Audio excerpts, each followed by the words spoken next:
I have been staggered by the level of ignorance and the level of hatred on display in Australia. Has it frightened you?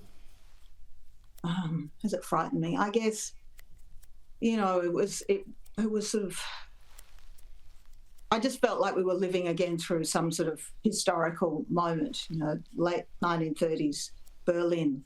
I've read a bit about that, and it felt familiar what was going on. And it's because no one in authority has really stamped it out, has really said, okay, I mean, only recently have these events been called terrorist incidents, and only recently has there been sort of serious steps to arrest people, to pass laws that make this kind of thing beyond the pale.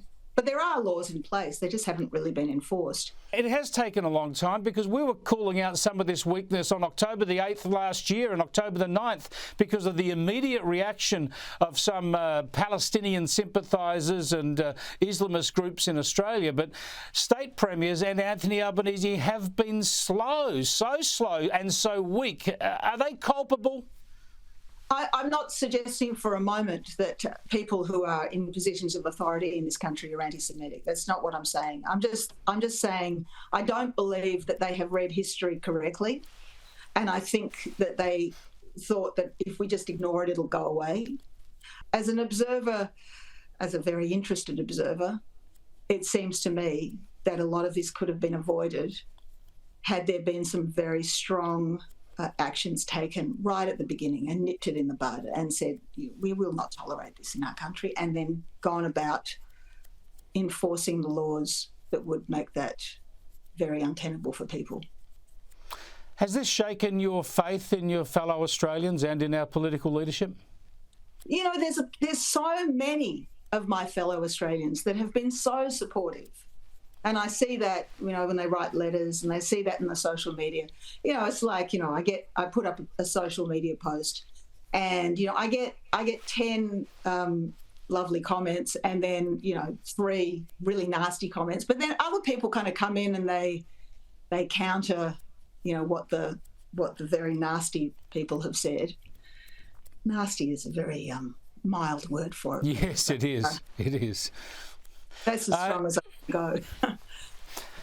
Yeah. Now, just finally, then, ignorance. I think ignorance plays a huge role in this. And look, I'm known to be a critic of other forms of media, but surely the media in this country must be culpable for, I think, circulating what in many cases amounts to Hamas propaganda rather than real news and real history.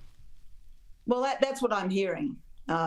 Having, looking across the broad spectrum of mainstream media, yes, I would have to agree with you. They have parroted the Hamas Ministry of Health's figures, which are then,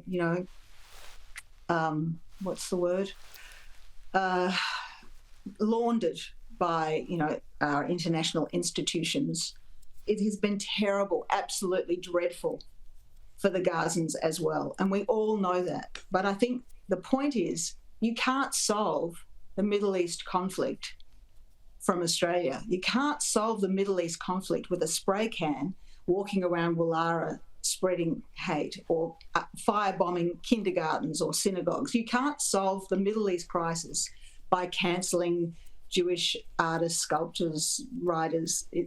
This is not the way that wars end, and it's not a fair representation of what that war is to our nation's media consumers.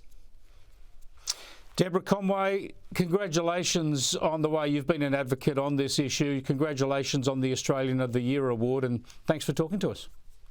It's okay, Chris. Thanks.